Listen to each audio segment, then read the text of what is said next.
But one of the problems is, ever since Hayabusa had that range nerf on the quarter later, I think they can because they pick up the Valentina. So it looks like Selangor and Giants, they're going into the first draft here, trying to read Pro Esports by having a very, I would say, flexible mid.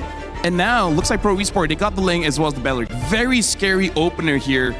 The day is already going to be a banger here with the Selangor Red Giants playing on blue side, facing off against Pro from Cambodia on the red side. Now, Trex, I'm looking at this and immediately I'm getting a little bit of those flashbacks. Innocent on Moskov again? I mean, at this point, we already know it's probably going to come. Moskov has been meta. He hasn't fallen off for a while.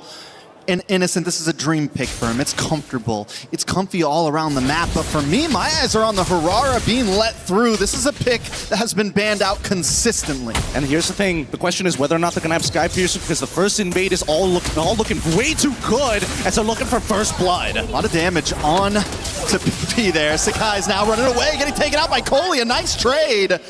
A beautiful trade at that, taking out the jungler of SRG. And that's perfect. That's exactly what they want. The trades need to be effective. And with the jungler already taken out of the question in trade for a support, I mean, Pro, they're punching above their weight.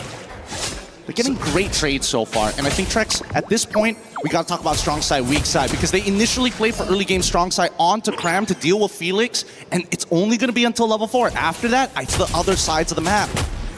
All right, so Pro Esports looking for an angle in. Sakai's already started working on this turtle.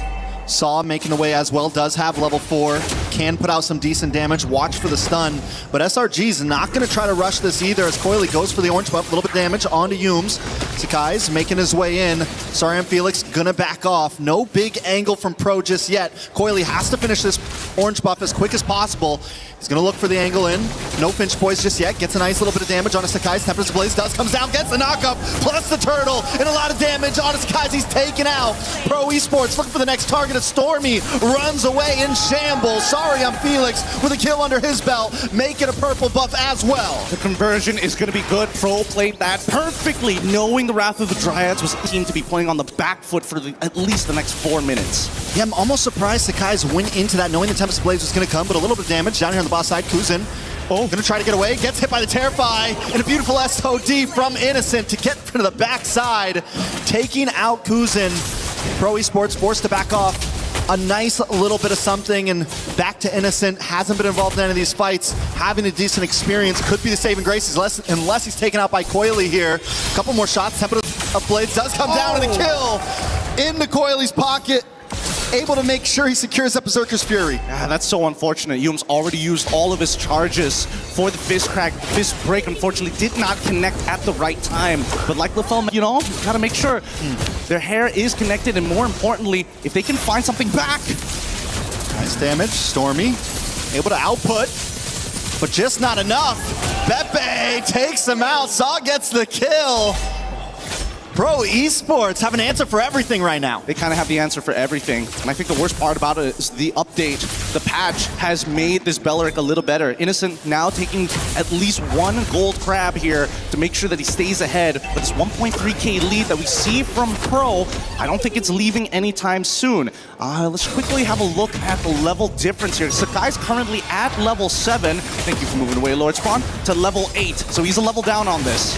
All right, Turtle, Tempest of Blades comes down, Kohli, able to take the Turtle with ease, and Sakai's once again in a horrible spot, dashes into death. Cram just trying to keep vision, just trying to help defend this mid lane, but Pro Esports doesn't care about it at all. This is starting to snowball out of control. Sakai's made his best attempt to try to at least contest, but so far, Kohli, he's been hitting these retributions perfectly on top of the advantage that he has. At this stage, as you can see, the PP is already invading the enemy side just to get early information to allow Kohli to make the smartest choices. Hey, there's a lot of people down by this orange buff. Let's quickly push out mid. He's looking for efficiency. I mean, right now, Pro Esports all around the map. A lot of damage onto Yumes here. Gonna dive onto the tower. Yumes has no escape, tries to flicker, but it's not enough today. They're gonna be able to take this tower. SOD does connect. Innocent does dash in. Was it a mistake? He just wants to clear it. But Kuzin's not gonna want to let him get away up at the top side though. Saw falls. Sakai's onto Pepe. Pepe not gonna be able to get away. A nice double kill into the hands of SRG.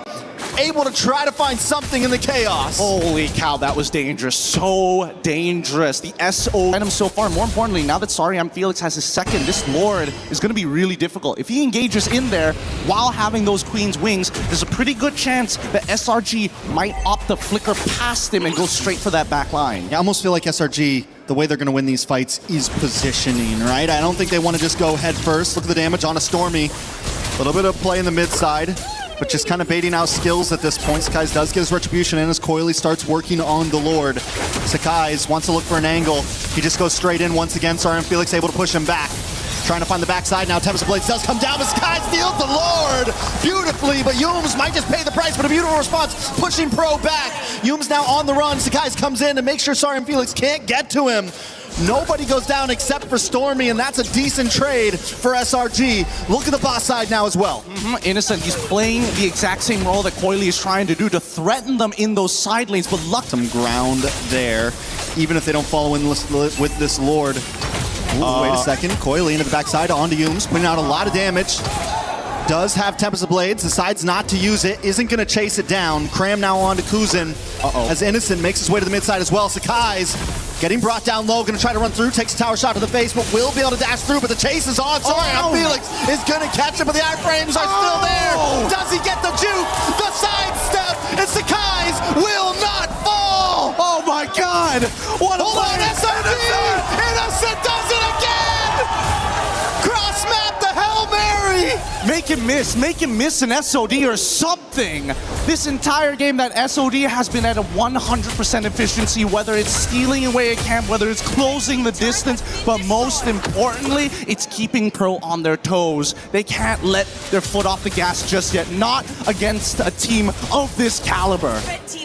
And now the game has fallen into SRG's hands. Pro Esports, it was in their grasp. They had control, but control is not a given in a match against the Giants. Oh man, it's interesting to see how this is going to play out, because now that Coily, he's got that Blade of Despair, he's got some real kill threat to anybody on the side of SRG. All right, Cram into the backside, continues to harass. Nice Tempest of Blades, does not get the knock up. Coily just trying to get away at this point, but there's no escape. Cram gets the kill, the recalls are out. SRG's in full form. I figured it out. It's all about the scramble. It's all about the scramble. Somebody, you can be coordinated on. Earlier, this Uranus is going to be more and more of a problem as this game goes on. Yeah, I think even Kuzin is starting to recognize that he doesn't have enough consistent DPS to stay on top of Cram, and worse yet, it just feels like a waste of resources as Cram is zoning out 4 members to get the information they need. All right, Coily wants to try to make his way down. Lord still getting contested as Saw keeps vision, but Cram just pushes them away. The one-man army. Coily cannot find a good angle. He can't come Riverside. He's got to go around the backside, but Cram's already got vision onto the whole team. And Sakai's isn't going to rush it. He bounces back and forth. Sariam Felix in this tri-bush may try to make a play. The problem is mid lane's getting pushed in. Pro Esports has to back off. Yep, they're not going to do this, and now SRG trying to be even more efficient. They're not going to show topside until it's too late, and now Pro, unfortunately, just has to respond to this as SRG are playing Pro's game, but just a little bit better because they don't need... A little bit of play, a lot of damage. Cram jumps onto 3, Tempest of Blades does come down, but it's more of an escape use. The taunt locks in, the Wrath of Dryad and Saw falls as Innocent is catching targets left and right. Sariam Felix just has to try to get away under the tower, but another Wrath of Dryad and a double kill for Innocent. Oh my God. Kuzin just wants to live. Goes back to base, and SRG didn't even need the Lord. They're finding members. Oh my goodness, Innocent. An incredible baseline. He is showing that all gold laners need to have perfect movement. Look at that! Nothing can touch this guy so far. Every ability, pixel perfect footsies all the way through. It's been tough because Pro has been throwing so much at him. Coily. Can he steal it? Coily. Tempest of Blades comes down. He goes, but Sakai still secures it. Coily gets the kill on a Stormy, though. He's trying to make the big play, trying to get away. It's not enough. I don't know. Between first Lord, second Lord, actually. They got a crash has come through. Sakai's wants to jump in. Yums with conceal play. Doesn't find the big payoff. SRG looking for an angle on the backside. A lot of damage from Sakai's. Coily just wants to try to clear the waves. Innocent looking to target onto this base, but Lord is already down to 20%. Cinco de Pepe trying to run away right now. 9 seconds ablaze. Sakai's taking out Coily. Gets the pick off. And they're looking for more. Can't shift even more. They're still holding the wave. It's 3 of down, and they want to push this and make sure they buy another 4 minutes into this game. Pro Esports with a beautiful defense. Cram falls the first time he's died yet. Can they do more? Kuzin gets a nice shot onto Humes. Stormy doesn't want to give it up just yet. The minions are still on the base. Pro Esports trying to defend 2 more waves coming in. They can hold on. Cinco de Pepe. Try doesn't it. have the ult. Coily. They're able to push him away. Pro Esports survives another wave. You can tell. Both sides, they just want that moment to breathe. And SRG might be the one that buys us the extra 3 minutes we need. If he steals this Lord, this is going to start dragging out. But Pro don't have the advantage in the lanes. Every single side is getting shoved in. All right, but Pro Esports know this may not be a Lord they can give up. And when you're in a position like this where you have no inhibitors, you kind of have to force the fight. You can't play the long haul. You can't play the dance. And this could be the fight they're trying to force. Look at the damage. Coily in the backside. Tempest of Blades does come down. Sorry, I'm Felix able to just get away, but taken out by Humes. And the fist crack. Saw's down next. Pepe locked on to as Kuzin and Coily trying to make it back to base. The Terrify. The immortality isn't enough. And there you have it. The forced mistake coming out of Pro and SRG. This is why Macro plays a huge part in this game. With such a tough composition to play as well, they managed to hold on and turn these conversions only limited to the jungle and not structural damage. And SRG, with a well-fought battle, will take game number 1. It's not over just yet. This is an amazing